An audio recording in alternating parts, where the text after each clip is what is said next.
I have a question. Is anyone dating anymore? I feel like I'm certainly not, and a lot of my single girlfriends aren't. And I say that meaning like they just don't feel like it. Their interests are elsewhere. It's like focusing on career or traveling, hanging out with girlfriends. Like, we're single and we're in our early 30s. Like, I'm 31 and maybe we should be more concerned, but we're just like, I don't care anymore. Curious if this is like a broader phenomenon, or is it just like my circle, or is this time of year? I don't know.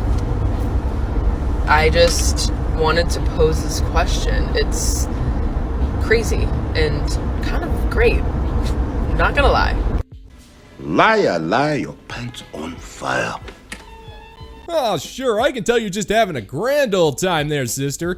It sure is great working a job you can't stand, finding excuses to skip your overpriced yoga classes for the umpteenth time, not to mention making play dates with your girly besties where you all dabble in your shared interest of which box wine pairs nicely with the true crime dramas that you binge watch. But to answer your question, dating is pretty much a thing of the past, mainly because, much like chivalry, marriage, and our collective hopes for the future, modern women destroyed all of it, set the body on fire, and then urinated on the ashes. Dating is pretty much a universal term that you use where you use a dude for free food, drinks, and activities, and then complain online about how there's no romantic chemistry with the guy. There's no need for self-respecting men to go through that anymore, mainly because we have better things to do with our time, our money, and dignity than waste all three with the likes of you. But hey, you think it's great that nobody wants to date you anymore, so if anything, we're doing you the favor. You're welcome. Hey, you're welcome. Hey, don't mention it. Use that freedom in any way you like. Let's have a date tonight with this guy who seemed really cool. We had good little banter. We planned the date before I went on my meditation retreat, and we're going to go to this restaurant that I've been wanting to try. And he checked in during the retreat and was like, how's it going? And I responded, and then I followed up with a question like asking how his week was going. No response. And I didn't like think that deeply into it because I was like so in my own world. But when I came back, I'm like, he never responded to my message. Like, and I'm going to make other plans for tomorrow night because I'm not going to go on a date with a guy who leaves me on red. I'm just not going to do it. This morning, the date's supposed to be tonight. He texts me, hey, so it doesn't acknowledge that he never responded to my last question. And it was a question. And he's just like so excited for our date. And I said, I never heard from you, so I made other plans. Boy, that escalated quickly. I mean, that really got out of hand fast. Alright, so because this guy didn't answer your completely pointless question right away, you just assumed that he didn't care about you, you canceled the date, made new plans, and all doing it without telling him, and yet somehow this dude is the bad guy? I mean, lady, you do realize that there are literally hundreds of legitimate reasons as to why he didn't answer your question, right? He may not have gotten the notification, there may have been a family emergency, or he may just got a free pass to an inflatable obstacle course and lost all track of time. But instead of checking in on him, you immediately decided that the most logical course of action was that he didn't communicate enough to your liking, so you decided to spite him and didn't communicate your ability to spite him. Lady, you're not only terrible at dating, communicating, and being an all-around halfway decent human being, you're also just a freaking jerk. But that's only because you'd rather wallow in self-pity than to lift a finger to try to make something as simple as a date work. And he tries calling me. I don't answer because I was in Pilates, honestly. And he sent me a voice note, and he's like, why are you canceling? We made a plan, and I was really busy last week with my family, and I never even saw your message. And I'm like, I just don't feel like that is true. And even if it is true, I don't want to be with someone who leaves me on red. Like, they should be excited to see if I texted them back and text me back. So I said, I'm looking for someone who is more consistent in their communication style. Wishing you all the best. And guys, I feel great about it. I'm really happy, even though I did want to try that restaurant. And old me would have been like, just go on the date, try the restaurant, who cares? And I'm like, no. You stupid. So this guy gave you several legitimate reasons as to why he didn't respond to your meaningless text message, and you pretty much just call him a liar because you didn't feel like he was telling you the truth, which makes both perfect sense and no sense at all at the same time. It makes sense because you're a modern woman and you can't imagine living in a world where literally everybody doesn't see you as the main character. And it makes no sense because you have no business calling out anybody for lying when your entire life is just one gigantic lie. But the best part is that you cut your nose off despite your own mid-face. You wanted to go to this restaurant, you had the chance to not only go, but go on someone else's dime, and you canceled the date for petty reasons. And all you have to show for it is a meaningless TikTok video where you tell the entire planet that you're not only vain, you're also extremely stupid. And when you publicly display this kind of ignorance, you're just giving men yet another excuse to avoid you. Not like they really need any more excuses. You put your unappealing nature out on full display every day, but hey, it never hurts to remind men why they want nothing to do with you. There's the door, why don't you check it out? Let's turn dating into a high-yield investment strategy. Rule number 1, don't invest more than you're willing to lose in the discovery phase. In early dating, we're in the due diligence phase. Don't pour in time, money, vulnerability before assessing ROI. In this case, it could be emotional safety, consistency, or values alignment. You want to treat your energy like capital and don't invest until there's a proven growth trajectory. Rule number 2, diversify our portfolio.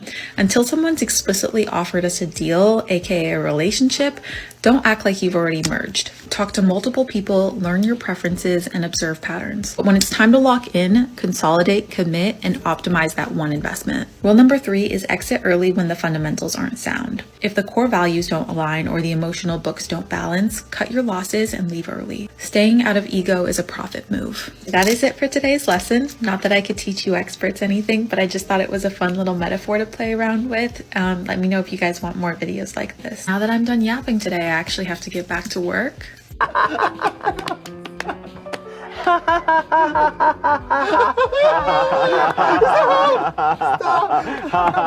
I hate to break it to you, sister, but treating dating as if it's an investment portfolio is not going to work out the way you think.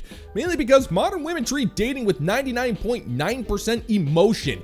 You see, you could have yourself a totally good guy that shows that he has a solid rate of return, being reliable, dependable, and treating you with respect, but that particular growth trajectory is boring to a woman like you, which is why modern women treat dating like it's a casino. You bet what time you don't have on insanely idiotic bets with practically impossible odds, and in the rare event that they actually do pay off, you end up with a massive emotional rush, which more often than not ends with ugly crying on TikTok, and you'd rather have that than a stable relationship because it allows you to feel something. And I gotta tell you, if those men find out that you're diversifying your portfolio with Chad, Tyrone, Raphael, Marco, Chang, Wang, Takeda, and Victor von Pukenstein, he's most likely going to pull out of that particular merger faster than Chad does when he finds out that you're not on any form of birth control.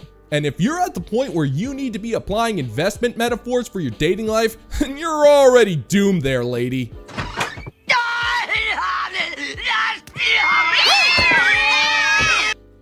Here are some things that I think are very chic after a breakup. 1, unfollowing that person and blocking them on all social media. I think it's very chic. I think it's giving, I'm moving on with my life and I'm never looking back. 2, I think it's very chic when you, instead of calling that person your ex, you just say, we dated. If somebody asks about that person, you say, oh, that guy I dated. You don't say my ex. Take him off of the ex pedestal. He's just a guy you dated. Another thing, number 3, that I think is extremely chic after a breakup is deleting all of the pictures just instantly from all your socials. Even the comments that he has left under your pictures, I think it's incredibly chic. It's just like, who even was that guy? Like, there's no trace of him. No one can ever, find out. Like, it's just boom. Like, we're just very, it's over with. The 4th thing that I think is very chic after a breakup is still being respectful to their family if you like them. Like, maybe send his mom a happy birthday message just to remind her that, she missed out on like the best daughter-in-law because her son just, couldn't act right, but it's fine. It's like very much respectful. We keep it respectful. Like, there's no reason to have animosity if there's no reason. Emotional damage. Right, so in other words, you're trying to keep the door open for this guy to take you back by constantly pestering his family, huh? I mean, if you're already going through with the lengths to ignore him on social media, then it stands to reason that the last thing you would want to do is keep in touch with his family. But then again, we're dealing with a scorned modern woman. Reason is most certainly not in her vocabulary. The only reason why she would want to keep in touch with the family is to try to be as petty as possible to this guy by trying to maintain a relationship with his parents, as if that's somehow going to make her the better person. But all it really does is just show how much you're not willing to be civil in this matter. You want to force yourself into this dude's life even though he made it clear that he didn't want you in his life anymore, which is just plain rude. And this guy's family is going to see that, which is why they'll block you on social media, and he will probably hit you up with a friendly neighborhood restraining order when you won't stop asking the dude's mother if he's seeing anyone new. The last thing that I think is extremely chic after a breakup is getting a therapist and actually sitting with your feelings instead of escaping from them. I think it's incredibly chic to take emotional accountability for your actions and Not scientifically possible. actually grow from the experiences that you've been through instead of suppressing them and taking them out on the next person. So those are the things that I think are very chic. Love you. And I don't think I'm as chic as like any of that list, but you know, I strive. Man, you are one pathetic loser. No offense. Maybe I'm wrong on this one, but I really don't see how it could be chic for a modern woman to start therapy when all we see are modern women who openly brag about going to therapy and act like it's some kind of a golden trophy achievement. I mean, it's not really a flex. If anything, it's just a sign of laziness. Modern women love to think that going to therapy means that they're taking care of themselves, but if that was the case, then they would be taking steps to improve themselves so they wouldn't need therapy anymore. But we don't see that, because modern therapy is just a grift. It's people with college degrees who desperately need to pay off their student loans, so they trick other idiots who are in student loan debt by enabling their irresponsible behavior by telling them what they want to hear without giving them any form of constructive advice, thus increasing the odds of that therapist being liked, and then they're a $500 session closer to getting out of debt. Therapy is only useful if you do something with it, but that's never the case for modern women. She's too useless to try to figure out something like that.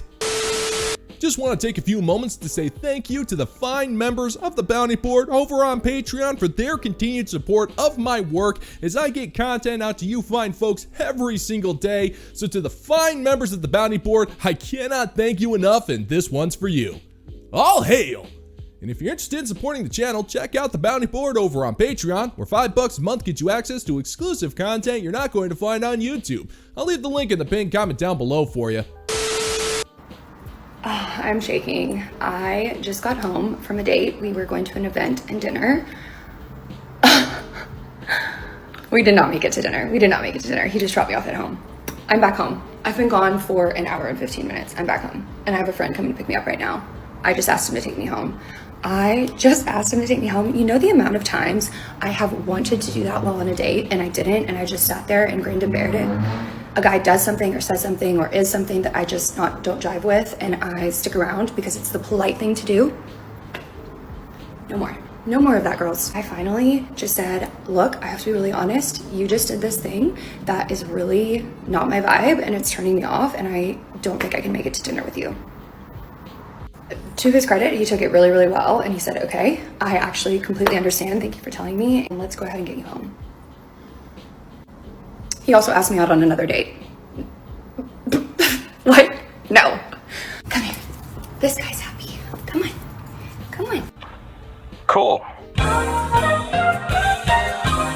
So if I'm understanding you correctly, you told this guy that you weren't interested in him, he respected that, you got home, and yet you're somehow still shaking in fear?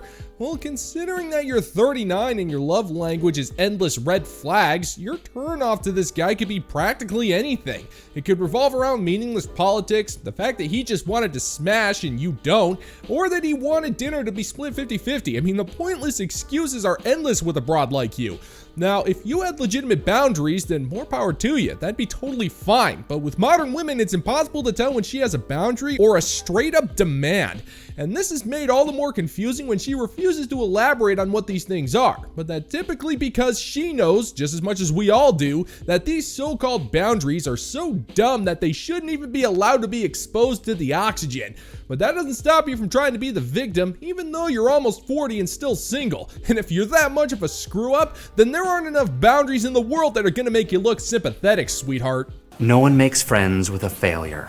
Okay? You understand? Things men do that stress women out. Number one, pack the morning of a trip. We're walking out the door and you're throwing things in a suitcase. Like, dude, you had a whole week to do this. A whole week. Number two, why do you always have to poop when things are chaotic? We're late for an event, kids running around, house is on fire, and you're on the toilet? They're always like, I just can't hold it. Women hold it like all day. Number three, they go like this in the middle of a conversation. Now, I have an amazing fiance who doesn't do that, but other men, also, why are you looking down there when I'm in a t-shirt? There's nothing to see. Number four, boy sick. You need to stop being boy sick. You're not dying. You actually just have the sniffles, okay? And why does it always have to happen at the most inconvenient times? Number five, the last thing that stresses me out is man's intuition. Women plan things 5 steps ahead. You gotta get with the program. It's just stressful when we out here carrying all this mental load. But even if they stress us out, you know, we still love them. Love you. Let's do this. Alright, fair enough. Number one, some men pack the day of because we can do it faster and more efficiently than you, despite the fact that you took a week to pack a whole bunch of useless knickknacks that you're never going to use on the trip. 2, we poop during chaos because it's the only time we get any peace from your emotionally unhinged judgment, which just happens to make things even more chaotic. 3, men like boobs. Who cares? If we see boobs, odds are we're gonna look at them. It's literally encoded into our DNA, and it's not a crime, so you need to get over yourself. 4, if you want to go there, then why is it that whenever things get stressful, you always end up being on your period? You're not dying, you're just menstruating. And if you don't like that, then stop gatekeeping illness and just accept that men get sick every once in a while. And finally, number 5, the fact that men have hunches when it comes to things have been incredibly important and have saved lives, caught criminals, and even have prevented something irreparable, like coming to our senses before proposing a marriage. And you use your so-called intuition to destroy everything around you just so you can be a victim. So it's really not a smart idea to be smack-talking our idiosyncrasies when you're not even capable of shutting your mouth for 5 seconds.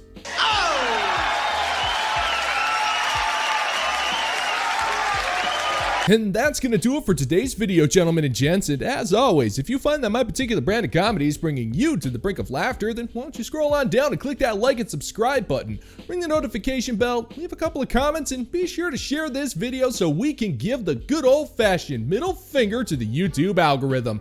Thank you once again for checking out the new video, gentlemen and gents, and until next time, peace out, homies.